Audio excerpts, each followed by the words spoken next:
This March marks 40 years for female firefighters in the Louisville Division of Fire. Mayor Greenberg honored the Simmons College Lady Falcons on their first ever national championship, and a Louisville restaurant is making a name for itself with their hot browns. All that and more on Louisville This Week. I'm John Ramsey, Director of City Partnerships. Mayor Craig Greenberg visited Lynn Family Stadium to help kick off the season for Racing Louisville Football Club. One thing that makes our city, Louisville, such a great city is that we are a great sports town. And what makes it even more special is that we do have a team that's competing at the highest level in their entire industry, and that's Racing Louisville FC. And so we're here today to encourage everyone to come out and join Rachel and me and others from around the entire city to cheer on racing, because it's such an amazing group of individuals. We've got a new coach, we've got some new faces, and it's going to be an amazing, great year. So I just want to encourage everyone, bring your family and friends. It is such a fun experience to be here at Lynn Family Stadium for both racing and for Lou City as well. Both two amazing teams. And racing already has a win. And that's because just in the past week, their jersey was named the best jersey in their entire league. So congratulations to you and the entire team on that. And we are so excited for another great season racing. Ben Johnson with Louisville Parks joined the mayor to talk about spring break camps offered at 10 community centers around the city. We know that spring break is right around the corner for many here in Louisville.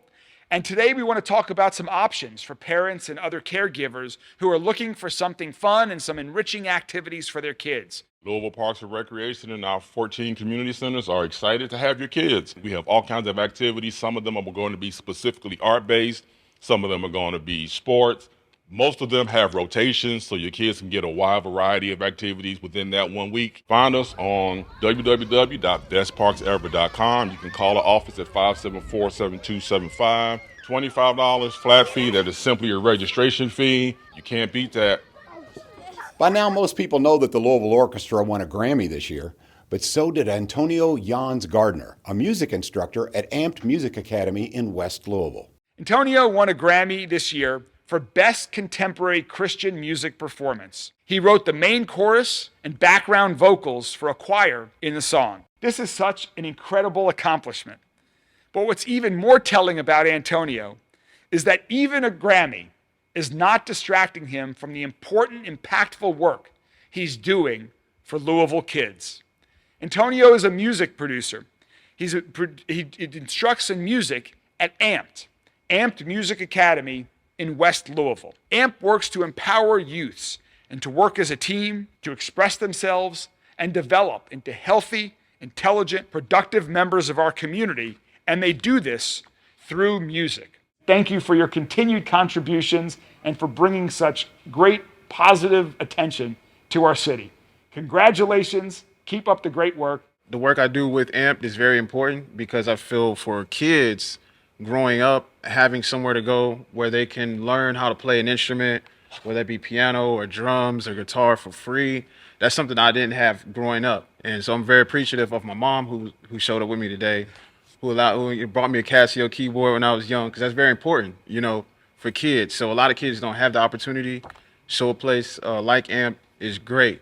On the most recent episode of Aldea in Louisville, host Jose Donis talked with Louisville artist Clay Mana about being part of Gallapalooza.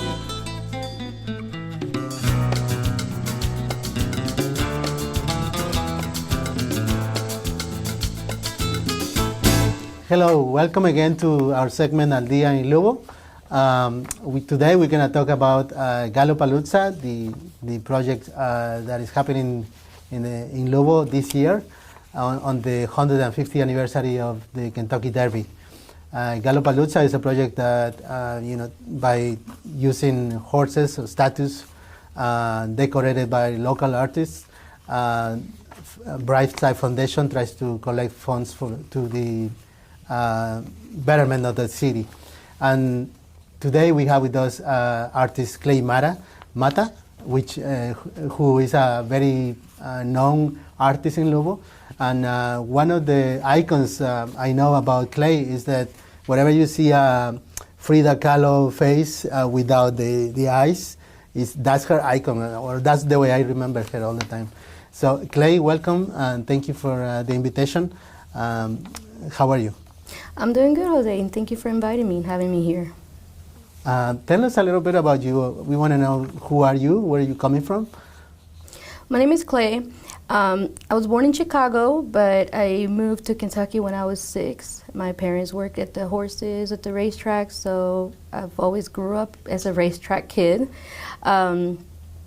And my family is actually from Mexico, so I feel like the Mexican culture is a big inspiration in my art, as long as also is the Chicago street art. So I've been doing art for quite a while now. How is your participation in Gallopalooza this year?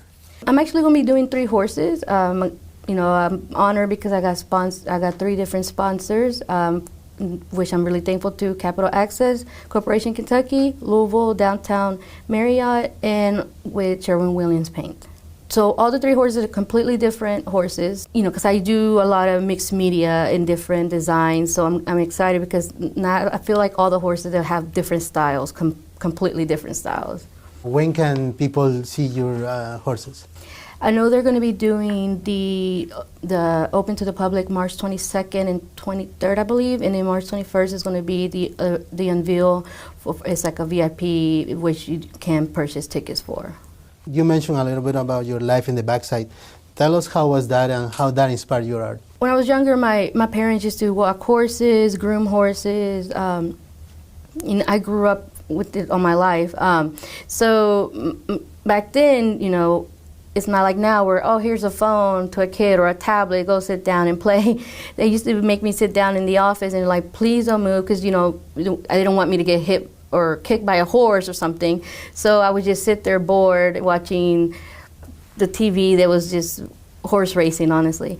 And I used to grab napkins and just draw. And my first drawing ever, when I was 6 years old, I did a cardinal, the old school Louisville cardinal, where he has his arms sticking out. And from there, I realized, like, oh, I can do this. I love this. And my family, it was actually, honestly, my last moment, I remember both my parents together looking at me proud. I don't think I've ever seen them like that together again.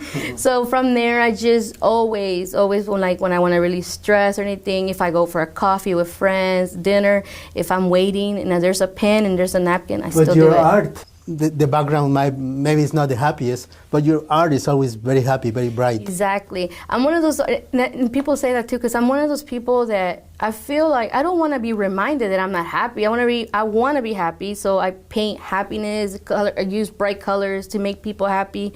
That's what I want people to see. So when people give me, like, I've had requests like, oh, I want you to, can you paint me an example? Somebody died and they were a big fan of with flowers, with hummingbirds, and like, can you make something that represent that?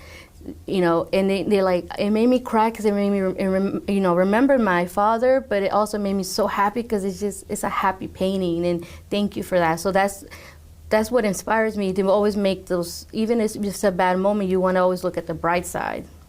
And from your perspective as a local Latina artist, how do you see Louisville? Is it a city or is it a place where artists are welcome or where you can succeed? When I first started, I feel like it was really hard because I always try to get involved, and I see, okay, well, these people are getting involved through this, this museum or this studio, and I've even had an artist in California tell me, hey, you should reach out to this person. I sent him something, and he has a studio.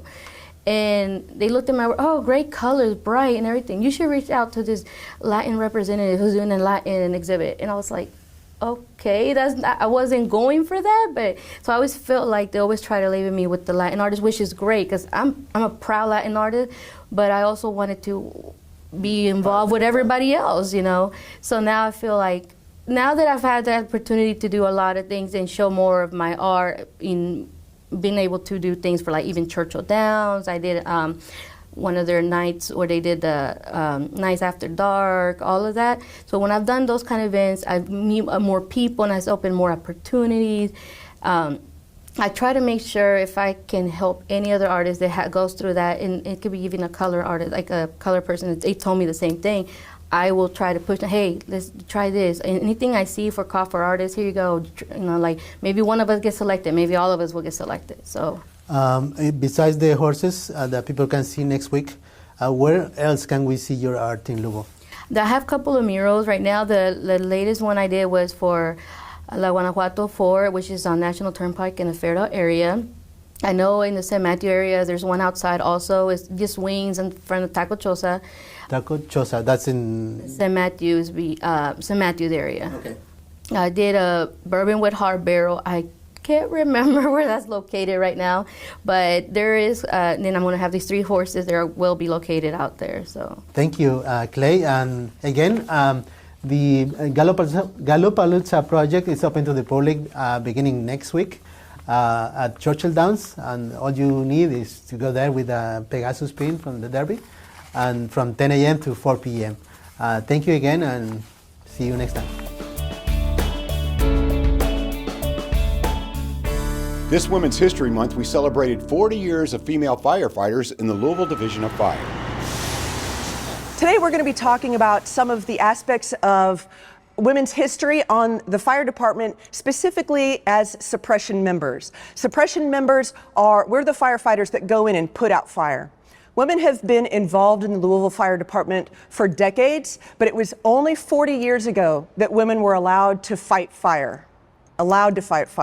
We love this job and really honor the privilege to be able to serve our community in the capacity that we do. So, Colonel, I'd like to ask you, what does being part of the Louisville Fire Department mean to you? Oh, it's a good one, Cap. It means pride in the fact that we can serve the city of Louisville with basically everything we got. It means pride. It means confidence, it means serving the city, and it's just been a joy to be in this career.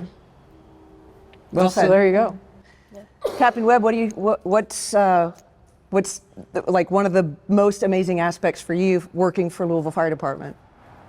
One of the best parts, obviously, serving the community. You know, when you're on a call and you can tell that you specifically were meant to be there that day, and that's a pretty amazing part of it. But on the day-to-day, just being with my crew, it's like coming home, you know, whenever you go to work, you know, but it doesn't really feel like you're going to work. That's probably the best aspect of it for me on the day-to-day. You can watch the entire Louisville Division of Fire Women's History program right here on Metro TV. Hi, I'm Sal Melendez with Louisville Metro Public Works. Here's what's going on this week with roadway safety projects, paving, waste collection and recycling, and more.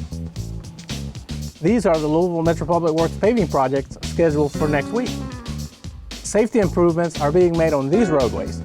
Various lane closures and other impacts will be ongoing during these improvements. Our next large item pop-up drop-off disposal event will be on Saturday, April 6th from 10 a.m. to 2 p.m. at Sun Valley Park and Ashby Lane Baptist Church. You can enter from 10401 Lower River Road and 6617 Ashby Lane. Go to louisvilleky.gov/pop-ups for the 2024 pop-up drop-off schedule for more information on recycling and disposing of large items. The street sweeping season has officially started. We need your help. If you live on a street that is scheduled to be swept, please make sure that you move your vehicle off the street between 7 a.m. and 5 p.m. the day of the street sweeping is scheduled. Go to louisvilleky.gov/government/public-works and sign up for the Works Week, our weekly newsletter, and stay informed on Public Works news.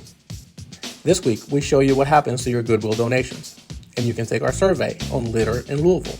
Share your opinions on the effects of littering in our abatement efforts. Thanks for watching. See you next week. Congratulations to the Simmons College of Kentucky's Lady Falcons basketball team on their NCAA Division II championship win, the first national championship in the school's history. So let's give it up for Simmons College of Kentucky Lady Falcons, who won their first ever national championship. This amazing team defeated number 3 Toka Falls College on Saturday, securing the first national championship ever in the history of Simmons College of Kentucky. So to every player, to the coach, to the athletic director, to the Simmons College administration, to the fans and everybody, congratulations. The entire city of Louisville is so proud of you. So it is my honor to present you all to celebrate this historic moment for Simmons and for Louisville and for the Commonwealth. We're going to mark officially March 19th, 2024 as Lady Falcons Day on behalf of everyone in the city of Louisville. Congratulations. The best is yet to come. We got a bigger goal here at Simmons College that we are trying to achieve. So just keep an eye on us. Look out for the schedule coming up for next season, and just come on out and support us. Rachel Hamilton, the director of the Air Pollution Control District, joined Mayor Greenberg to award a package of electric lawn equipment to the Parks Alliance of Louisville. This is really a relatively small investment, but it meaningfully reduces emissions that impact local air quality and contribute to climate change. In addition to these air quality benefits, we also hear from our rebate recipients that the equipment is lighter, less noisy, less smelly, and requires less maintenance. The grant is a relatively new addition to the Lawn Care for Cleaner Air program and provides a package of professional-powered electric lawn equipment like this, pictured here, and fittingly in the same color as our Parks Alliance friends' outfits, to valuable local organizations like the Parks Alliance in recognition of their sustainability goals. This equipment will help maintain this vibrant park while children breathe cleaner air while playing on this fabulous equipment. Since the Lawn Care for Cleaner Air program started, it's issued over 12,000 total rebates, keeping nearly 5 million pounds of pollution from Louisville's air. As a part of his weekly press conferences, Mayor Greenberg is honoring a Louisvillian doing good. This week, Dr. Beverly Gaines received the honor. As parents, my wife Rachel and I know there is nothing greater than having the security of a trusted healthcare professional to care for your children that provides you with comfort.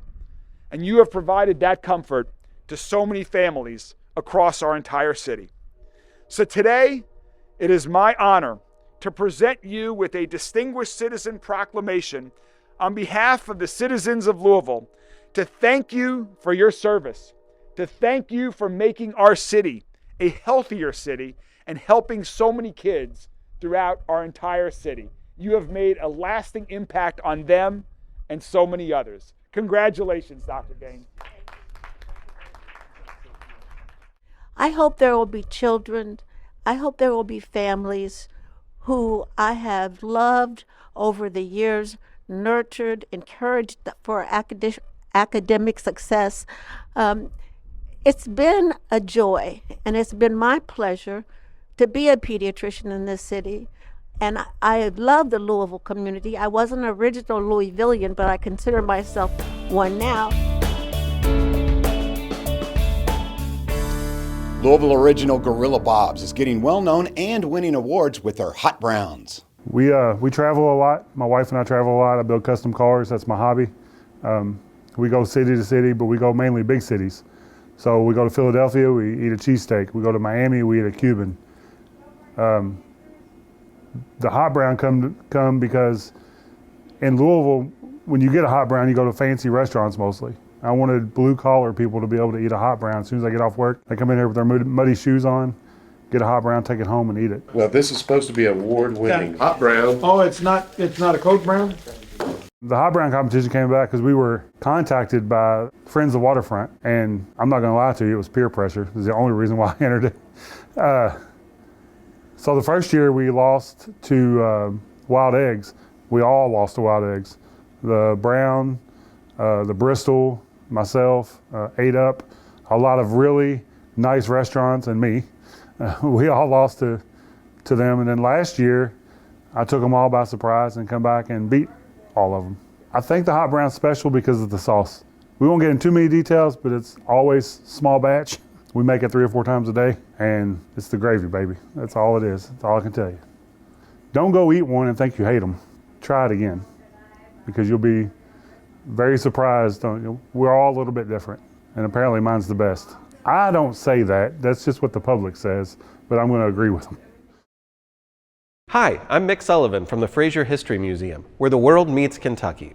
And through our free Fraser Plus app, we're sharing stories of Kentucky with more people and in new ways. Enjoy this short video, and we hope to see you as we celebrate our 20th year in downtown Louisville. Sarah Martin made a career on the vaudeville circuit and became a big star of her day. Along with Ma Rainey and Bessie Smith, she is regarded as one of the classic early blues singers. In addition to collaborations with Sylvester Weaver, she toured or recorded with King Oliver, Clarence Williams, and Fats Waller. In fact, she may have been the first person to record the blues standard, "Tain't Nobody's Business If I Do." Around 1923, she signed with OK Records, a so-called race label that released music by African Americans, as well as traditional music from European immigrants. OK released 17 recordings featuring Sarah in the first year alone. That's a huge amount of music, and nearly no other artist in their catalog had more releases to their name. Sarah toured nationally and internationally, and even landed a role in an early motion picture. But by the mid-1930s, she returned home to Louisville, where she ran a nursing home for decades. She passed away in 1955. Both she and Sylvester are buried in the Louisville Cemetery, where the Louisville Blues Society worked to install new headstones to honor their achievements. The number of congenital syphilis cases in the nation has risen 755% in the last decade. The Metro Health Department wants to make residents aware that timely testing and treatment can help prevent this disease, which can have lasting health impacts and can cause stillbirths for babies born to exposed mothers. Many people are asymptomatic, don't know. Over the last year, it appears to be at least a 25% increase in numbers that we are testing. And of course, the more we test, the more we're going to pick up. Okay. The specialty clinic will test for syphilis, HIV, hepatitis C, the blood work. Syphilis is probably the most complicated one to address, but we do our best. The increase in cases have been dramatic. I see babies born to parents with syphilis, babies who are suspected of having or who were ultimately diagnosed with congenital syphilis. Nationally, we know that cases have really increased from 335 cases in 2012 to more than 3,700 cases in 2022. Congenital syphilis, at least, used to be rare in Kentucky. We are seeing many more consults, a request to evaluate babies born to people with syphilis diagnosed during pregnancy. Kentucky is like 22nd in the nation for the number of congenital syphilis cases, so we know it's a problem. In this laboratory, we do a variety of tests to support public health programs and our community partners. On average, it's anywhere between 7% or 11% positive. And then when we move those to the confirmatory test, then it's more like 60%. Because Louisville, we're the largest urban population, have a very diverse population, we tend to have more than half of any of these cases. Many babies with congenital syphilis look normal at birth, but they can go on to develop serious health complications, problems with vision, problems with hearing, problems with development. And so that's why it's so important to test pregnant people at the time of delivery so that we can identify pregnant parents who've not been treated and then treat their babies, because syphilis is a very treatable infection. It's cured with penicillin. A lot of times people think, oh, it's nothing, it doesn't hurt, it goes away. They don't realize they have syphilis. They can develop secondary symptoms, which include a body rash, chest, back, usually if it's on the palms, it's on the soles of the feet. Anyone's thinking about becoming pregnant or they are pregnant, that definitely get screened for syphilis as early as possible. You don't have to have any symptoms or have any problems to come here. Sexual health is a part of health. There's a multitude of symptoms that a lot of people won't even realize that is associated with an STI, especially if it's months later. It's pretty quick in the laboratory to get an answer back to their provider. So I think raising awareness. We most definitely are looking for it. If someone delays treatment for too long, it can certainly lead to other problems. So the sooner you get tested, the better. Tom Coffey, the new president of the Louisville Forum, hosted his first monthly program with a discussion of diversity, equity and inclusion, and environment, social, and governance policymaking. Today's program is policy making related to DEI and ESG.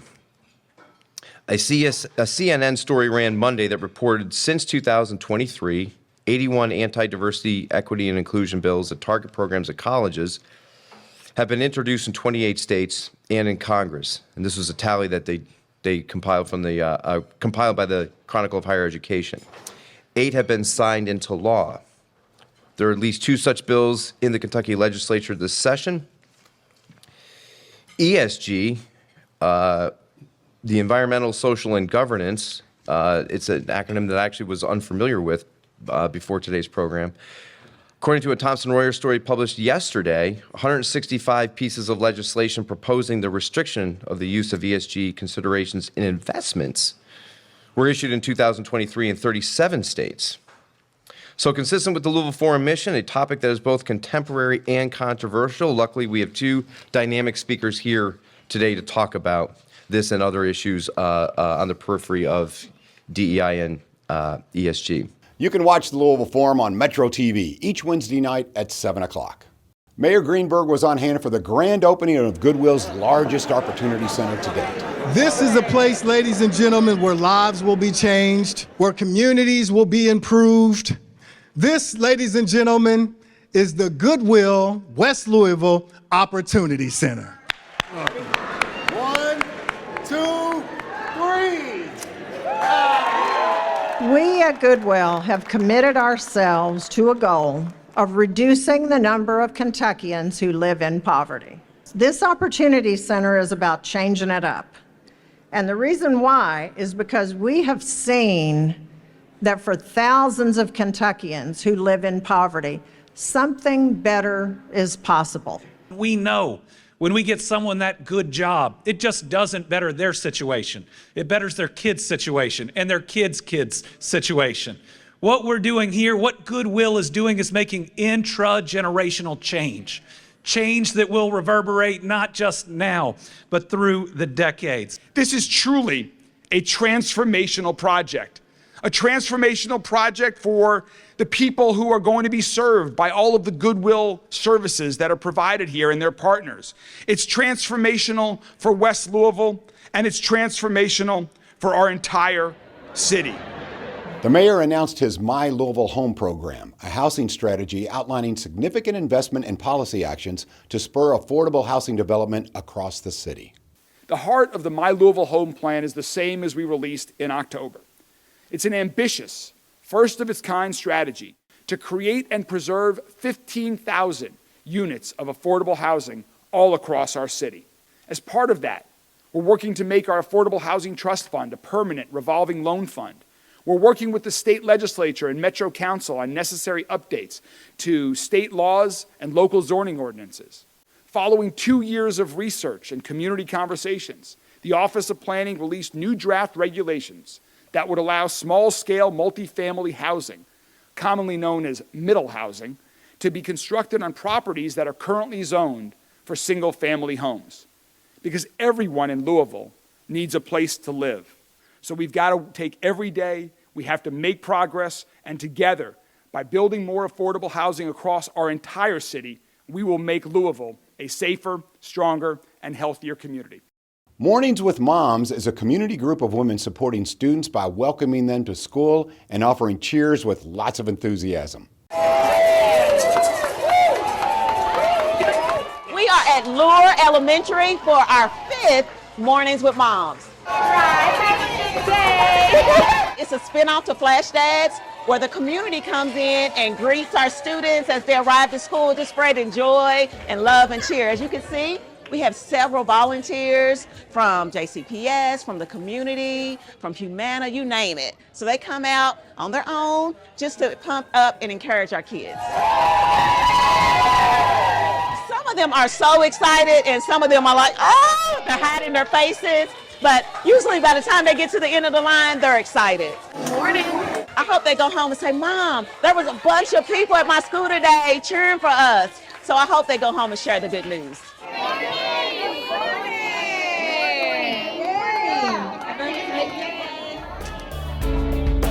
Thank you for watching. Have a wonderful week.